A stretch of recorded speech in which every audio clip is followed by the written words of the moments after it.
Federal charges, the newest updates on the bread garden arrest. And a clothesline that bears the weight of the world. How one project is trying to raise awareness for violence against women. Hawkeyes rack up preseason and in-season awards. Cold and breezy with sunshine on the way. I have your full forecast coming up. All that and more coming up right now on DITV.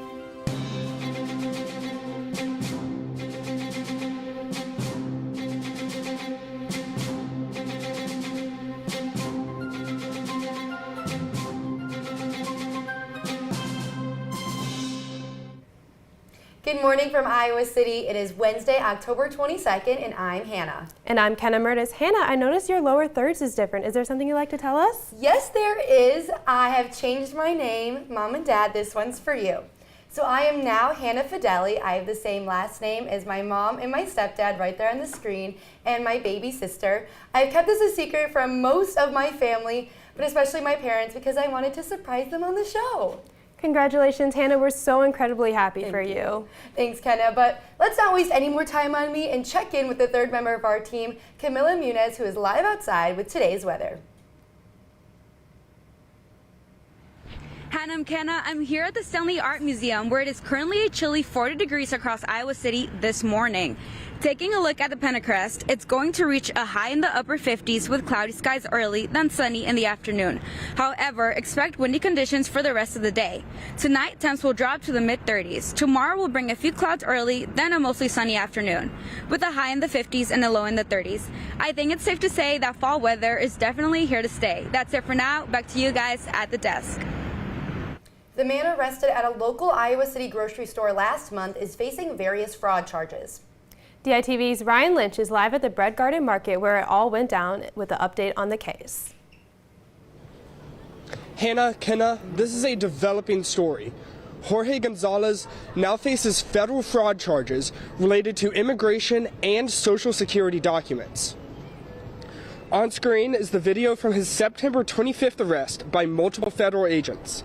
Charges against Gonzalez were filed 2 weeks later on October 9th. He allegedly had a permanent resident card with the name Elijah Rodriguez, a card he knew was false.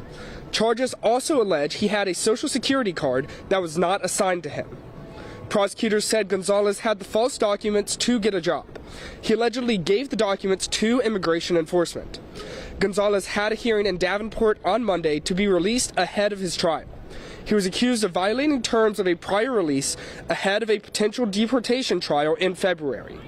And the Davenport judge will review written arguments from the prosecution and the defense to determine if Gonzalez will be released from U.S. Marshal custody.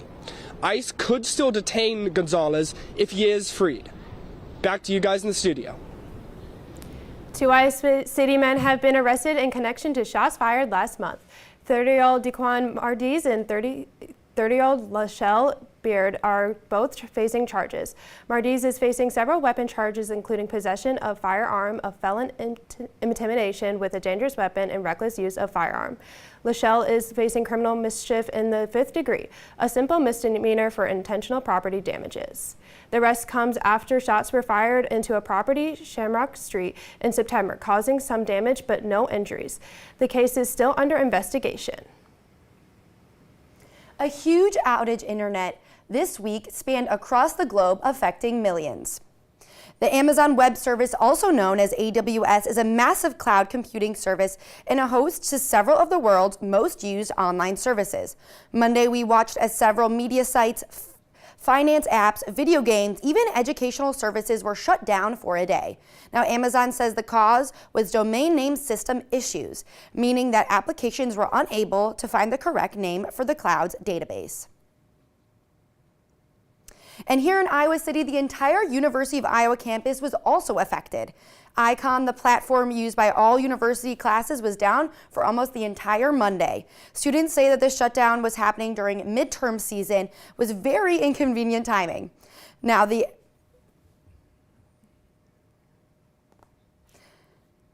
outage left students and professors scrambling to find different ways to access assignments and study materials. But Amazon says the cause was And some classes Monday were also canceled, and many assignments, tests, and exams were pushed back. Now, ICON returned just before 8 p.m. on Monday, and the university later sent an email thanking students for their patience during the outage.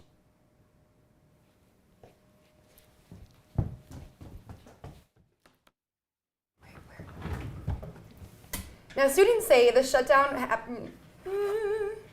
Sorry about that. We're having some technical difficulties. But we're going to send it to Annika in the newsroom, who has an update on the government shutdown. Thanks, ladies. We are currently on day 22 of the government shutdown, and it currently looks like there is no end in sight. President Donald Trump and Senate Republicans sat down at a lunch at the White House, and where Republicans urged Democrats to accept the government funding plan. Some Republicans are starting to think that the November 21st deadline for the bill might need to be extended. This comes as the Senate failed for the 11th time to pass a government funding measure. The next vote is set for today.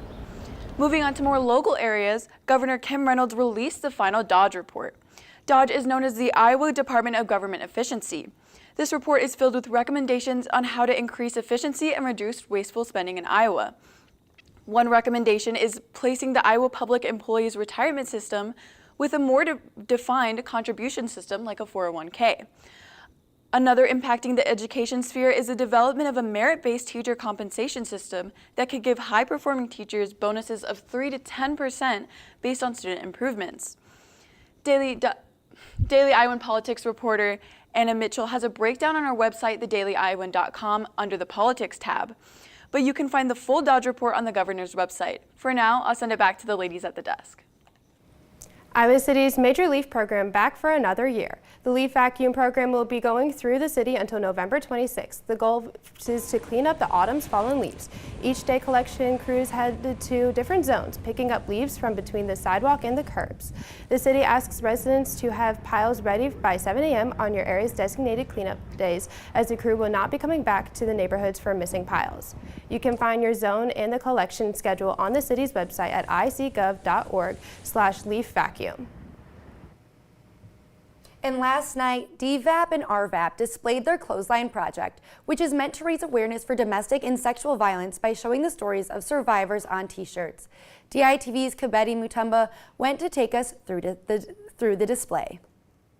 It is DVIP and RVAP's final event of Domestic Violence Awareness Month, a presentation of the Clothesline Project, meant to have people bear witness to the violence in our community. Advocates at the Domestic Violence Intervention Program and Rape Violence Advocacy Program, or DVIP and RVAP, say that it's likely everyone has either experienced domestic or sexual violence or knows someone who has experienced it. The shirts you see here are from the 8 counties that DVIP and RVAP service. Each one tells a unique and devastating story. DVIP and RVAP's development coordinator, Molly McKibben, says that despite what she's heard from fellow advocates, she was not prepared for what she saw today. I don't think anything could have prepared me for the reality of it, the emotion that is behind each t-shirt. The color of each shirt represents a different type of violence. While participants take in the color of the stories, they also hear the sounds. For me, it's those sounds that continue to reverberate as I leave this experience. Every sound represents how often an act of violence occurs. The reflective setting is meant to heal, educate, and support the community. DVIP and RVAP is planning to display the project again in April with more shirts and more stories. At Merge in downtown Iowa City, Kabedi Mutumba, DITV. And coming up later, updates from Iowa Football and Media Day, football and basketball awards, and a preview of Iowa field hockey. All that and more coming up right after the break. Stories occur every day, and here at DITV, we've got you covered with up-to-date news and politics. We are anxiously waiting for those votes for not only the national election, but here in District 1. Community members protest and stand for science. Keeping highlights and scores with Hawkeye Sports. Advancing to the quarterfinals, Iowa looks to boost their overall placement and their way into the semis. It's Iowa's second road win of the season, first since September 21st. And of course, all the latest in entertainment. Sit back, relax, and here's the word on the history. I'm here at the Alan McVeigh Theater where a unique performance. Here at DITV, we've got a crew bringing you all the stories from across the nation and right here in your backyard. From the Iowa State Fair. In Nashville, Tennessee. From downtown Iowa City. From Carver Hawkeye Arena. And bringing all the coverage straight to you live on Monday, Wednesday, and Friday mornings. Around the University of Iowa and Iowa City community, we have the stories that matter to you here at DITV. Welcome back to DITV on this Wednesday morning. Let's take a look back outside for Cami for the forecasts of the week ahead. Well, guys, looks like this cool climate will persist throughout the weekend. Taking a look back at the Pentacrest, Friday will bring a generally sunny afternoon, reaching the low 60s and dropping to the 40s at nighttime. Our weekend begins with the weather in the low 40s, then reaching the high 50s during the afternoon. Sunday will bring a slight chance of rain with mostly cloudy skies, reaching a high in the low 60s. Monday will continue to bring a few showers with cloudy skies and temps dropping to the low 50s during the night. Last but not least, Tuesday will be cloudy with showers. There will be a high in the upper 50s during the day, then a drop to the low 40s at night with a 60% chance of rain. Seems like sweater weather is in full swing here in Iowa City. That's it for now. Back to the studio. Thanks, Cami. I'm really loving this fall weather. What about you guys? I mean, it's finally feeling like football season. So, Cole, what are you going to tell us about football and media day? Yeah, guys, so the Iowa football team is looking to continue their momentum from last weekend's win against the Penn State Nittany Lions in their upcoming match against Minnesota. A big part of Iowa's win was Mark Gronowski in the run game. He picked up a leading rushing 130 rushing yards, mostly thanks to a 67-yard run late in the fourth quarter. Kirk Ferentz complimented his kind of ground and pound style, comparing him to Tim Tebow.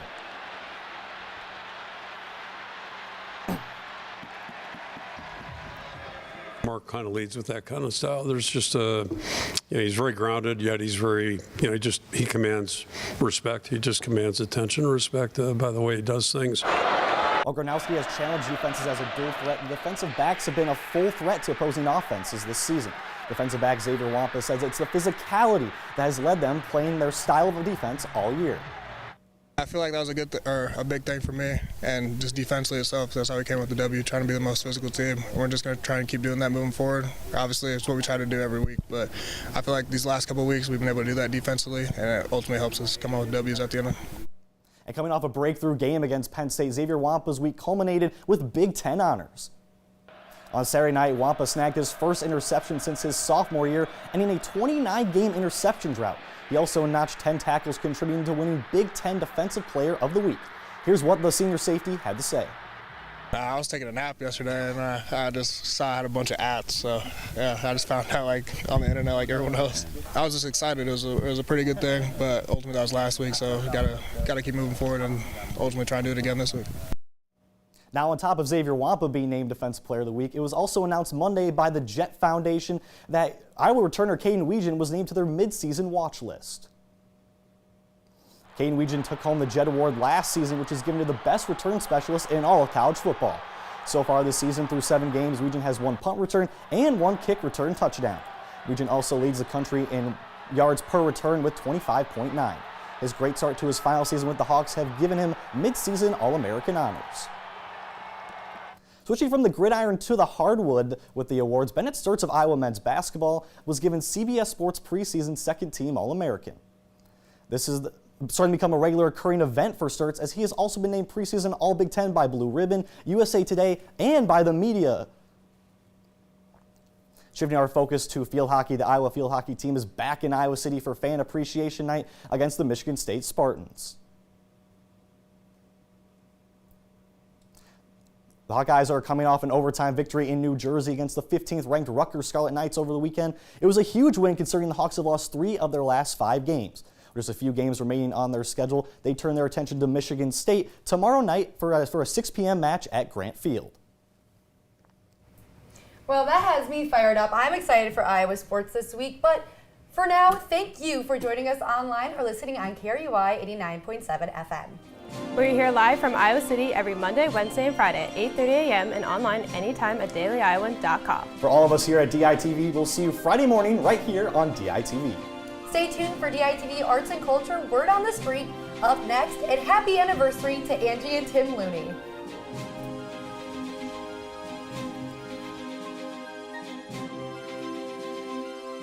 tragedy.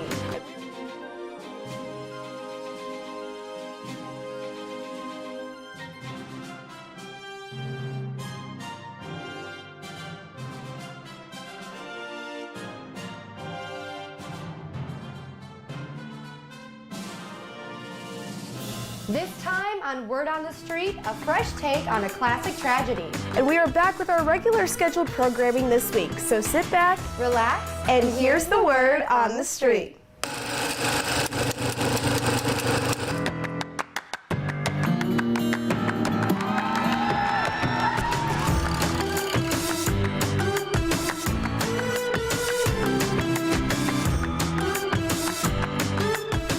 Welcome back to another episode of Word on the Street. We are here every week to give you your full entertainment rundown. And Hannah, I noticed that you have something different in your lower third today. I do. I changed my last name. No, I did not get married. I just took the last name of my stepdad and my mom because that's what I wanted to be on my diploma when I graduate. So finally did the process. Mom and Dad, I finally did it. And yeah, so now I'm Italian. That is so exciting. Congratulations. Thank you. Thank you. But to switch the mood a little bit, unfortunately, we're starting the show off with some sad news. Bassist of Limp Bizkit, Sam Rivers, has passed away at only 48 years old. Yeah, we don't know much information yet about the cause of death or when or where it happened, but his death was confirmed on an Instagram post from his bandmates on Saturday, mourning him and just kind of releasing the death. And Rivers was one of the founding members of the rock metal band at just 18 years old. Yeah, it's so sad. Yeah. I mean, legends die young. I mean, it's kind of a trend in Hollywood we see, especially with music, and it's just so terribly sad. But yeah, it definitely is. Yeah. Hopefully we'll have more information later on. But switching gears a little bit, last week, the Daily Iowan had a very special opportunity. That's right, Grace. We'll send things over to Liz Schultz, who saw the original member of one of the Beatles perform in our state. Well, Grace and Hannah, that's right. I had the once-in-a-lifetime opportunity to see an original Beatle perform live in Des Moines. Now, Paul McCartney was at the Casey Center, and this was just the opportunity of a lifetime, and I'll show you what it was like that night in Des Moines. Beatles legend Paul McCartney shook Des Moines.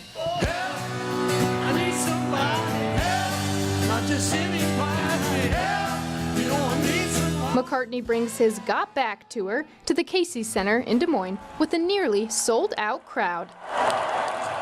Screams and cheers filled the arena as every fan jumped to their feet. I was in tears there for a little bit. I think I did too for a little bit. When it started, it was emotional. Something I dreamed of doing is seeing the Beatles, or seeing one of the Beatles at least, and finally it's a dream come true. Longtime fans say McCartney still brings the same spark he had decades ago. Paul knocked it out of the park. It was spectacular. It was really special for me. This is the first time that I've seen McCartney. First time I've seen any of the Beatles. McCartney keeps the audience singing all night long. McCartney even took a moment to show some love to Iowa. Well, hello, Des Moines. Iowa. You know, I've got a feeling that we're going to have a bit of a party here tonight. And McCartney proves that he's more than just a piece of Beatles history. He's a living legend whose music continues to unite fans of all generations. An amazing performance, and I had chills the entire time. I still keep thinking about it. I can't believe that I crossed that off my bucket list, seeing an original Beatle, especially in my home state. And if you think that performance was exciting, in the same week, I got to see another performance. Now, the University of Iowa's theater department put on Romeo and Juliet, but it certainly wasn't the Shakespeare classic that you would expect. O Romeo, wherefore art thou Romeo? But it's not your typical Shakespeare story. This Romeo and Juliet brings chaos and modern drama front and center. My interpretation of Romeo and Juliet is really striving to be, to cut out the parts of it that are not needed in a modern contemporary world. The show mixes modern slang and humor with Shakespeare's tragedy. And for the actors, that intensity hits close to home. Something I noticed in Juliet is she's really smart. She knows who she is and she has really, really strong feelings. And I think that it's just so beautiful to see someone human unfold on stage. From intense music to colorful set changes, the team does everything to keep the audience on edge. It's not just the psychological based acting we see in movies. It's incorporating design and stage and imagery and magic. The story still ends in heartbreak, just not the one audiences expect. I will go to my wedding bed and let death not Romeo take me there! Juliet takes the poison and Romeo can't live without her. But when she wakes up and realizes he's gone, she chooses to end it again. Yeah, I mean, that was not the ending that I was expecting at all, but I was so impressed by their quick set changes, the music as well, the sound effects, just everything was amazing. And at one point, they had a 3D hologram in the background. I was so impressed. I mean, I've never seen anything like it before. It was almost like I was on the set of a Broadway play. It was fantastic. And after the show was done, I got an interview with Juliet herself, and she told me that there was some things that went wrong during the performance that I honestly did not notice. One of the characters dislocated their thumb during the show and went back out for a fight scene. And wow, I mean, I honestly had no idea, but it just goes to show how impressive it is, the work that the theater department puts on. I mean, the entire cast, the crew, the director, and everything. I was just overall so impressed. And what can they say? The show must go on. Hannah and Grace, I'll send it back to you. Amazing work, Liz. And Hannah, I know that you've been with this show for a while, seeing it several times now. Yes, Grace, I was working a spotlight during the show, so I saw it at least 10 times with rehearsals. And I just wanted to shout out a few things and kind of mention some things from the show that really stuck out to me. So the lighting design was just incredible for this show. I mean, Liz talked about it with like the colorful set changes and the LEDs and just how lighting really told this story. And it really helped that the director, Soren Olsen, also was a lighting designer. So he knows a lot about what lighting does for an audience and how it really creates a mood. And I really liked how the costuming was for this show.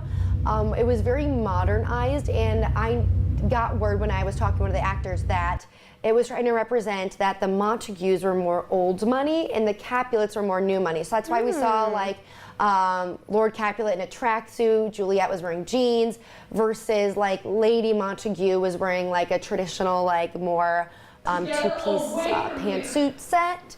Or skirt set, so it was more trying to show the difference of the family, and just the transition sound, like music is very like, you know that SpongeBob, it's like beep beep beep boop boop. Oh boop. yeah, it's like very like that. It's very like new futuristic. And that's so cool. What I thought was the coolest part was in the script how the director Soren incorporated new language and new slang with old text. So we had some of the old like traditional Shakespearean iambic pentameter and rhyming, but we also had a lot of new text where they were saying bro. The one character, the priest says, "I don't catch your drift," like things like that, where it's like would just more like slang of today. And he also really incorporated comedy, which is not common in Romeo and Juliet, which we know it's a tragedy. So that was crazy how we were able to incorporate like these moments of like boys interacting and like boys being boys type of thing, and like the goofy things that they were doing, and just how funny some of like the lingo was. It was great. It really broke up some of the tension, and it didn't take away from the story in my opinion. And then like Liz was saying, one of the shows we had a lot of things go wrong, and it was really, it felt like very professional, where like the show must go on, we have to keep doing it, like managing a crisis while also making sure the show was continuing. Yeah. So yeah, like she said, one of the actors, Ephraim, who played Tybalt, dislocated his thumb during his fight scene with Mercutio, and I saw the moment it happened, and it was like, oh my gosh, like his hand looks off. And then I was talking to their spa operator, and when he's going to reach for the knife, he's just staring at his hand, and we're like, oh yeah, something is definitely off. Oh no. He still came back on a few minutes later to do his death scene, and like you could tell there was some stuff going wrong with his hand because he was kind of like cradling it, but like so professional to be able to do that. That's crazy. It was crazy. And then Nicolette, who played Juliet, she has a blood blood bag that she has to put on herself, like while she's in the body bag. And she has to find it in the dark, and that day like could not find it. It fell out of like the Ziploc bag it was in, so she didn't have blood. So she's telling me how she had to be like, okay, so this is how I have to die today so that they don't see that there's no blood. Like very like thinking on the spot, very like actor brain. Like it was really cool seeing and hearing this stuff and knowing that the audience didn't know that any of this was going on. So. That is insane. Well, Yes. I'm so glad it went pretty well. Pretty well. I heard really great things about it, and I know that Liz just really enjoyed it. So great job to everyone that was a part of it. Watch the full episode later today on DITV's YouTube.